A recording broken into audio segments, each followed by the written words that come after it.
Muito bom dia para você que está aqui, ó, ligadinho na TV Mar, seja muito bem-vindo. Estamos começando agora mais um programa bem assim e já naquele clima, tá? Clima de sextou. Pois é, e hoje aqui no programa nós vamos falar sobre dente siso. Você sabia que eles não servem para praticamente nada pra gente? Pois é, mas só que eles existem, né? Quem vai conversar mais com a gente sobre esse assunto já é o dentista Vitor Maiorano. Também ainda, é claro, vamos ter participação dela, nossa chefe musa, Tatiana Brasil, que vai vir aí com a receita deliciosa de rocambole.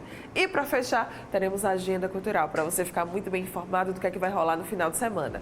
Como sempre, eu conto com você. Não sai daí, porque o Bem Assim está começando agora.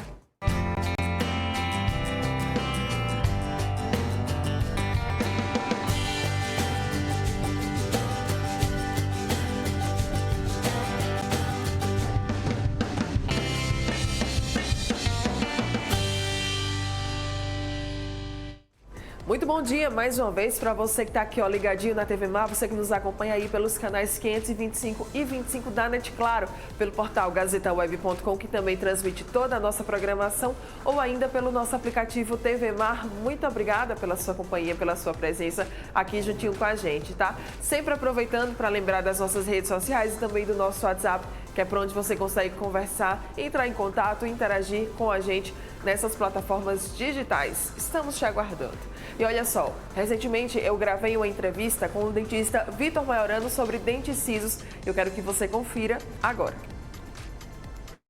Os dentes do siso, que também são conhecidos como os dentes do juízo, são os últimos a aparecer. E também, gente, são aqueles que mais dão trabalho. Afinal, para que eles servem, hein? Por que eles incomodam tanto? Quem vai explicar tudo isso pra gente agora aqui no estúdio é o dentista Vitor Maiorano. Muito bom dia, Vitor. Seja muito bem-vindo aqui ao Bem Assim. Obrigada pela sua presença. É isso mesmo, né? Então quer dizer que são os dentes do juízo. É, exatamente. E é interessante esse termo, dente de juízo. Sim. Porque ele nasce na idade que está se criando juízo. Olha só, é por isso que vem? Isso. A mãe, as mães, os pais adoram falar isso. Por que dente de juízo? Porque é justamente onde está nascendo entre os 16, 18, 20 anos, que está saindo da transição de adolescência para a fase adulta. Então, está começando a criar juízo de vida adulta. Então, os pais adoram falar isso. Então, o termo vem daí. Muito bem. Então, vamos lá começar explicando aí o que são esses dentes sisos que, às vezes, em algumas pessoas, eles dão tanto trabalho, hein? Verdade. Os dentes sisos, ou terceiros molares, como é tecnicamente conhecido, são os últimos dentes a nascerem, que justamente nascem nessa idade dos 15, 18 anos. E, hoje em dia, ele serve para fazer duas coisas: raiva e doer. E por que ele nasce, Vitor? Para que serve isso? Então, os sisos, ele é uma evolução humana. Então, assim, vem dos nossos antepassados, vem da pré-história, que antigamente as alimentações eram bem mais rígidas do que hoje em dia. Tinha vários tipos de carne que precisava de mais dentes, os dentes mais robustos, para poder triturar, comer os alimentos. Eu faço muita comparação com o apêndice. O apêndice, hoje em dia, ele serve só para ter o apendicite. Antigamente, ele tinha a sua utilidade. Mesma coisa os terceiros molares. Em alguns casos, sim, os sisos eles precisam ser mantidos em boca. Nesses casos, é quando está faltando os dentes de frente, um pouco mais do primeiro e segundo molar. A gente precisa deixar para poder ter a mordida, a oclusão travada, tudo certinho. Então, hoje, serventia, esse dente não tem, né? É. Fazer raiva e doer. Fazer raiva e doer mesmo. E por que eles doem tanto quando eles estão nascendo? E também por que eles demoram tanto a nascer, hein, Vitor? Então, eles demoram tanto a nascer porque depende muito do paciente. Se o paciente tiver uma arcada, uma boca maior, consequentemente ele vai ter mais espaço e o dente ele vai sair. Sim. Dói um pouco por conta da região lá de trás. Então, geralmente, quando os sisos, os terceiros molares, eles estão saindo, tem osso e tem gengiva. Então, nisso que vai saindo, vai havendo a pressão do dente saindo da gengiva. É como se a gente já tivesse mais formação do que quando nascem lá os dentes de leite? Mais ou menos por aí? Quando a gente está nascendo os dentes de leite, que é na fase de 2, 3 anos de idade, dói. Muitas crianças têm febre, muitas crianças choram. Então, hoje em dia, quando vai nascer o terceiro molar, mesma coisa, dói, incomoda. Então, em alguns casos, sim, a gente precisa ver se vai ter posição na tua boca. Então, tem algumas pessoas, o meu caso, eu não tinha posição, eu tive que arrancar meus 4 sisos. Então, eu já tive dos dois lados da cadeira, arrancando e sendo arrancado o meu dente. Então, o meu dente nasceu totalmente incluso. Ao invés de ele nascer em pé, ele nasceu deitado, porque não tem espaço na minha arcada. O que é que eu tive que fazer?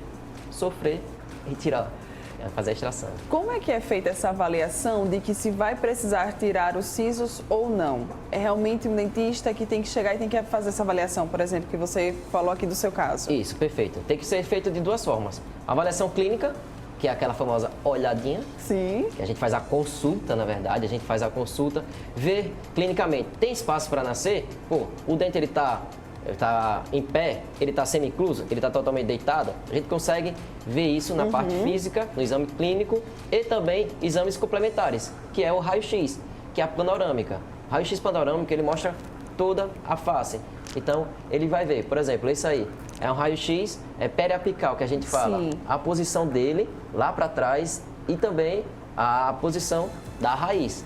É uma raiz bem complicadazinha para tirar. Então, isso aí vai determinar a complexidade do caso e também se há necessidade ou não de fazer extração. Se ele tiver totalmente erupcionado, totalmente fora do uso da gengiva, pode deixar. No entanto, a gente tem que ter alguns cuidados de escovação, de higienização, para não acabar cariando. Certo. Então, se cariar, possivelmente será necessário fazer a extração. A extração do siso ela é feita ainda quando ele está nascendo ou somente quando ele sai, hein, Vitor? Então, perfeito essa pergunta, porque depende muito. Por isso que é interessante a gente fazer uma avaliação o quanto antes. Sim. Nesse caso aí, foi preciso tirar, fazer a extração do dente, porque o terceiro molar, que é esse aqui, ele Olha prejudicou. Ali, todo deitado, é esse? Todo deitado. Esse aqui é o siso e aquele lá é o segundo molar. Sim. O que é que aconteceu? O paciente não tirou o siso e ele cariou o outro. Nossa. Ele sugou, ele reabsorveu a coroa do outro. Então, de um dente que não tem nada a ver, que é o siso, que serve para fazer raiva e doer, ele perdeu um dente totalmente Acabou saudável. prejudicando outro dente. Por isso da avaliação prévia, para a gente poder ver se está em contato com o dente do lado ou não. Então, daí a gente determina o que fazer. E sobre a extração, né, que a gente estava falando, Sim. né? Sobre essa extração dela ser feita ainda quando ele está nascendo ou quando ele já nasceu. E aí, como é que vai ser feita essa escolha? Na avaliação. Na avaliação também. Quando a gente tirar o raio-x, a gente vê, por exemplo, pacientes que, o quanto antes, se não tiver posição, se não tiver em posição, o quanto antes, melhor. Porque não vai ter a formação completa da raiz. Por exemplo, essa raiz. A curvatura dela. Gente do céu! Então, é difícil de tirar dente assim? É muito difícil. Se não tiver a raiz formada, não vai ser bem mais fácil? Com certeza. Então, a gente precisa fazer o raio-x para ver se está formada ou não a raiz. Então, não está formada a raiz? Vamos tirar logo. Tem espaço para nascer? Vamos deixar nascer, porque em alguns casos precisa deixar, que facilita para o dentista deixar. Essa Nesse caso retirada, aqui, né? ele está totalmente incluso, aquele de lá. Olha como ele está deitado. Gente, ele está muito deitado. Então, nesse caso aí, o quanto antes tirar, Melhor. melhor. Porque senão vai acontecer aquele caso lá, de sugar a raiz dentro do lado. Além da cárie, por exemplo, ok, deixei o meu siso, fiquei aguentando, suportando toda a dor do mundo. Nasceu. Nasceu ele. Ele pode acabar prejudicando, por exemplo, o alinhamento dos meus outros dentes? Não Não. pode. Todo mundo acha que fala. Muitos Isso. pacientes chegam para mim, Vitor, meus dentes estão entortando por conta do terceiro molar. Do siso. Isso é mito. O que é que acontece? Logo no começo eu falei que os sisos, eles nascem na fase de 18, 20, 16 anos, depende muito. Nessa fase, nós estamos em transição. Está tendo crescimento ósseo.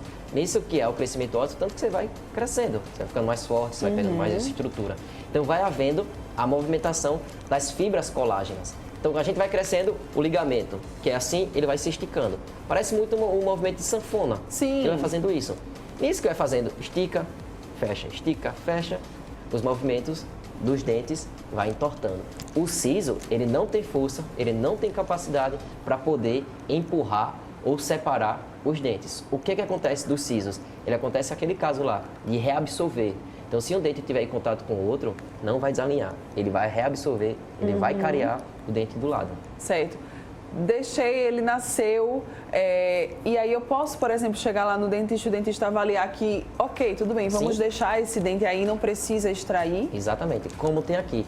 Nesse caso, a paciente chegou relatando, Vitor, estou com muita dor no meu siso. Sim. Disse, poxa, vamos avaliar. Eu olhei, o siso, ele estava ali. Tá vendo aquela parte de trás que está um pouco mais avermelhada? Sim. Tem um caso que acontece que chama de pericornarite. esse nome complexo, nada mais é do que a gengiva cresce por cima do teu dente. Sim. Então, nesse caso aqui, está o dente, a gengiva está aqui por cima. Acumula comida, porque a região é muito difícil de escovar, é lá atrás. Tem paciente que escova os dentes com a escova de bucha, de prata, de tão grande que é. Então não consegue alcançar lá atrás. Acaba que suja, junta a comida entre a gengiva e o dente e causa inflamação. Causa pericoronarite, Sim. que é a inflamação do capuz pericoronário. É a inflamação da gengiva, em cima do siso. E causa muita dor. Eu falo isso porque eu senti. Então eu senti isso, dói muito. Então nesse caso aqui, ó, perfeito. Ó. Tá vendo aquele tecidozinho? Sim. Por cima do dente? Isso aí é justamente o capuz pericoronário. É essa gengiva que cresceu por cima do siso. Então o que é que a gente teve que fazer? Tem indicação de extração esse dente? Pode ser que sim, mas é muito traumático para o paciente. É ruim, é chato de fazer extração. Nesse caso, a primeira opção foi do menos para mais. Eu fiz, poxa, vamos tirar aqui essa gengiva. Sim. A gente fez uma incisão, a gente fez um corte com bisturi elétrico, 0 sangramento. Dá anestesia? Sim, dá. Tirou essa parte da gengiva, esperou o tempo de cicatrização e vai fazendo a preservação do dente. Ou seja, a gente vai vendo como é que o dente se sai, como é que a gengiva se sai. E aí, tá tranquilo? Não estou sentindo nada. Passar meses sem sentir nada, beleza. Se porventura, eventualmente essa gengiva, ela vai sim crescer. Sim. Porque ela regenera, ela cicatriza. A gente pode optar por cortar novamente ou fazer a extração do siso, como o paciente achar melhor. E aí vai para o paciente decidir fazer essa escolha, né? Se ele quiser, Vitor, eu quero me livrar logo. Poxa, vamos tirar. Vitor, vamos tirar mais uma vez aqui. Vamos tirar mais uma vez. Então a gente vai sentindo muito isso do paciente também, né? Sim, eu pergunto isso porque a gente às vezes cresce escutando o quê? Nasceu o siso, tem que extrair, né? Tem que tirar. Muitas vezes até sem uma avaliação, por exemplo, como essa sua que você está falando desse caso específico aqui, né? Exatamente. Nesse caso aí, ó, como eu falei, a gengiva estava por cima, estava inflamada, o paciente estava com bastante dor, tinha jogado já tudo, vinagre, fez bochecha com bicarbonato. O paciente adora inventar coisa para fazer só para não ir pro dentista. Nesses casos assim, tem que ir porque não tem jeito. Você vai tomar medicação, você vai se remedicar, você vai tentar remediar a situação, não vai dar certo. Em alguns outros casos, a gente precisa de exames complementares, do tipo tomografia. A tomografia, ele vai delimitar a posição do dente para com o nervo. Porque sim, o dente por estar lá atrás, a posição dele, a gente tem que estar muito atento ao nervo mandibular, Sim. que é o nervo que passa nessa região aqui. Se tiver contato durante o procedimento do nervo para com o dente, pode causar parestesia, que é a paralisação parcial ou definitiva do nervo. Ou seja, você pode ficar sem tocar o lábio, mexer o lábio, a ponta da língua, o dorso da língua, a lateral da língua. Então, por isso que é tão importante a avaliação clínica e exames complementares, raio-x, panorâmica, tomografia. Então, nesse caso foi meio interessante aí porque era uma paciente nova, ela tinha seus 18, 19 anos, tanto que a gente vê que a formação da raiz ela não está completa. Mas já está curvada, Já né? está curvada. Isso, eu fiz, opa, vamos tirar logo, porque isso aqui vai dar problema, vai dar BO se a gente deixar. Vamos tirar para poder facilitar para mim e para o paciente. Dito e feito. Foi um procedimento bem mais tranquilo do que eu imaginava, graças a Deus. Pronto. Olha aí, mais outro caso, né? Esse daí é o siso que está nascendo? Isso, olha o siso como ele tá lá embaixo. A gente não consegue ver ele lá no fundo. Sim. A gente consegue ver que está inchada essa região. Então, tirei o raio-x, vi, opa, esse dente ele não vai nascer daqui. Daqui ele não sai. Por quê? Por conta da região. Ele não vai fazer esse movimento. Ele faz isso. Então o dente ele está impactando, está impedindo ele subir. Aí fica só causando dor. Só causando dor, aquelas chunchadas, Sim. aquelas latências. Nossa, gente, é Você abaixa a horrível. cabeça, dói. Então, é muito difícil. verdade. Fiz então a extração, quais são os cuidados que eu devo tomar, hein, Vitor? Repouso. Repouso. Repouso, medicação e gelo. Sempre falo para os pacientes. O pós-operatório, quem vai determinar é o paciente. Por quê? Você faz a extração de um siso. É como você vai fazer uma cirurgia normal, sei lá, Sim. qualquer parte do corpo. Então você precisa ter os devidos cuidados. Você precisa ficar em repouso. A alimentação, líquido, pastosa, tomar milkshake, sorvete, açaí, passar 3, 4 dias assistindo, botar a sua série em dia, ficar fazendo aquilo ali, porque isso aí que vai determinar. Você não vai extrair o siso hoje e depois de amanhã você vai fazer crossfit. Gente, não dá para se ajudem, pelo amor de Deus. Ajuda ele a ajudar, né? Pô, fica em casa com a medicação, a bolsinha de gelo aqui, certo? E com os cuidados operatórios, pós-operatórios e pré-operatório também. Ah, também tem os pré. Sim, Vamos sim, falar sim. então sobre os pré-operatórios? Os cuidados pré-operatórios é sempre. Tem paciente que chega lá em jejum. Fala, eu já ouvi falar que tem que estar em jejum para fazer cirurgia. Quem me disse? Nossa, A gente vai aplicar anestesia. Você vai ser submetido a procedimentos que vai haver sangramento. Então pode ter uma hipoglicemia, a sua glicemia baixar, pode ter uma hipotensão, pressão pode baixar. Na dúvida, se alimenta. Primeira coisa, se alimenta para poder fazer a extração. Segundo, geralmente a gente passa alguns tipos de medicações, um anti-inflamatório ou um antibiótico. Para quê? Para quando sair a anestesia, você já está com o efeito da medicação em alta. Sim. Ou seja, passou a medicação, opa, o remédio já está fazendo efeito. O transoperatório é a parte mais tranquila para o paciente, porque ele não vai estar sentindo dor, ele vai estar totalmente anestesiado, certo? Já para o dentista não, dependendo do caso, pode dar um trabalhinho ou outro. Alguns sisos, geralmente os sisos, os terceiros molares superiores, Sim. é muito rapidinho de sair, é ótimo. Você põe o negócio... O negócio é embaixo, né? O negócio é embaixo, porque a mandíbula ela é mais densa, tem mais osso, tem menos espaço. A dificuldade de visualização é difícil. Sim. Então, isso aí tudo complica. Então, o transoperatório, de boa, deixa com o dentista. Abre a boca lá, fecha o olho, vai ouvindo uma música. Fica só relaxando. Isso. E o pós-operatório são os repousos, as medicações e os cuidados que se deve ter. Evitar Sim. a alimentação carregada, tá? Paciente que comeu, fez a extração ontem. Paciente geralmente quando chega no final de semana quer tomar uma cervejinha, quer comer alguma coisa, dá uma segurada. Dá uma segurada, né, gente? Por conta das alimentações que pode ser que, vou comer camarão. Por que você não pode comer crustáceo? Você não pode, por conta da quantidade de sal que tem. Quanto mais sal tiver, maior a vascularização, maior chance de ter sangramento ou hemorragia. Na dúvida, milkshake, sorvete, açaí, coisa gelada de preferência, para poder haver o estancamento. Muito bem, tá vendo, gente? E tudo isso, né, pode em algum momento até ser evitado caso você faça uma consulta regular ao dentista, né, Vitor? Por isso que você tem que ir ao dentista, no mínimo, 2 vezes por ano. Vai lá, faz a profilaxia, faz a limpeza, faz tudo certinho, aplicação de flúor. Pergunta pro teu dentista, indague ao dentista. Pergunta, como é que tá? Tá de boa? Posso deixar o meu siso aqui? Tem alguma coisa para fazer? Eu preciso de aparelho? Muitos pacientes chegam, não perguntei, porque eu estou com vergonha, eu tenho receio. Você está pagando, seja particularmente ou seja por plano. Sim. Por isso, ele é um prestador de serviço de informação. Cobre dele. Você tem que cobrar do seu dentista. Pois é. Bem, pode deixar? Pode deixar.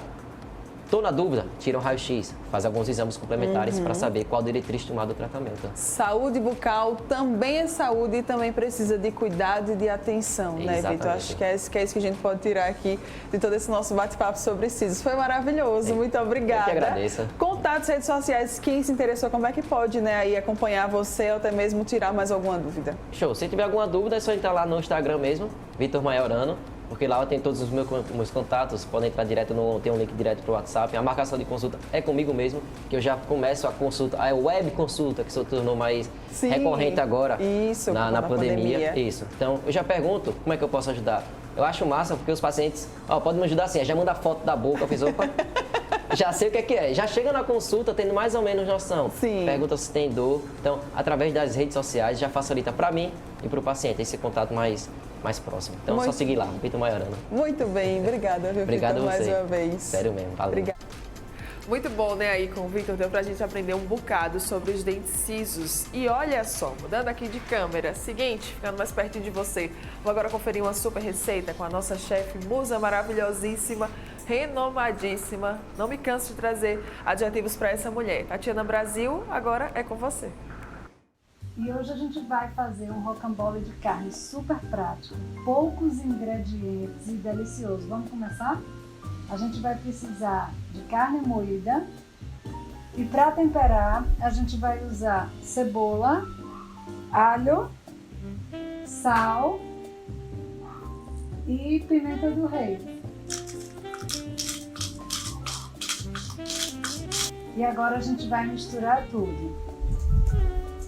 Lembrando o seguinte, gente, carne do sol, por incrível que pareça, pega mais sal do que um bife, do que uma carne que não está moída. Por quê?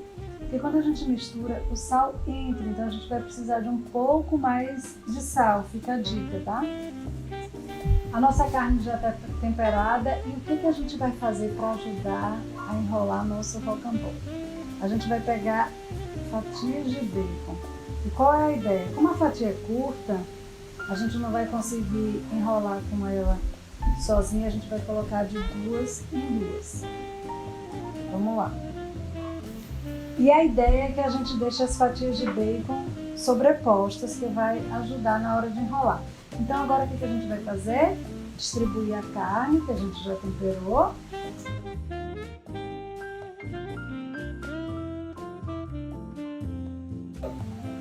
Agora que a gente já arrumou a nossa carne, vocês podem ver que está bem arrumadinha, toda espalhada. Não pode ficar muito grossa porque a gente vai enrolar. E tudo que é bom pode ficar melhor. A gente vai rechear com queijo mussarela. Vamos lá? E agora que a gente já recheou com o queijo, vamos começar a enrolar. Para isso serve o auxílio das fatias de bacon. A gente dá uma dobradinha. Dica: não tenham medo da comida. As pessoas sempre têm medo, acham que vai dar errado. Não vai dar errado, vai dar certo sempre. Ó, sem estresse. A dica é o seguinte: para o queijo não escorrer na hora da gente assar, vamos fechar aqui, ó. E agora do outro lado.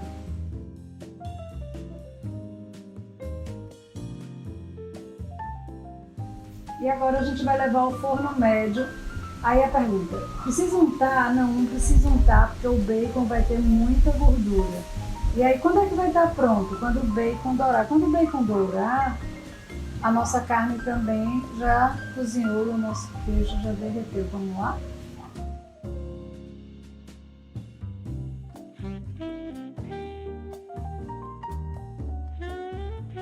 E agora o nosso rocambole já saiu do forno. Quero que vocês observem que a carne precisa estar dourada, ó. Aquela cor de quibe que todo mundo já conhece. E o bacon também dourou. Vamos partir para ver como é que ficou?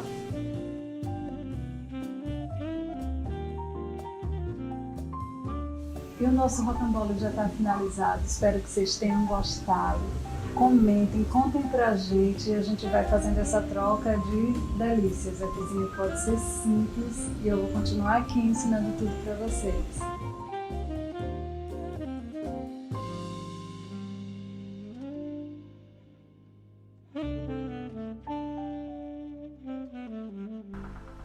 Mais uma sexta-feira passando vontade aqui por causa de você, né, Tatiana Brasil? Pelo amor de Deus, nos ajude, mas é cada delícia, né, gente? Fica aí, tem essa opção para você fazer nesse final de semana aí na sua casa. Rocambole de carne recheado com queijo, delicioso e super fácil, né? Porque eu achei uma receita bem fácil, bem acessível. Seguinte, vamos agora para um rápido intervalo comercial. Na volta tem agenda cultural e muitas dicas para você curtir e aproveitar o seu final de semana.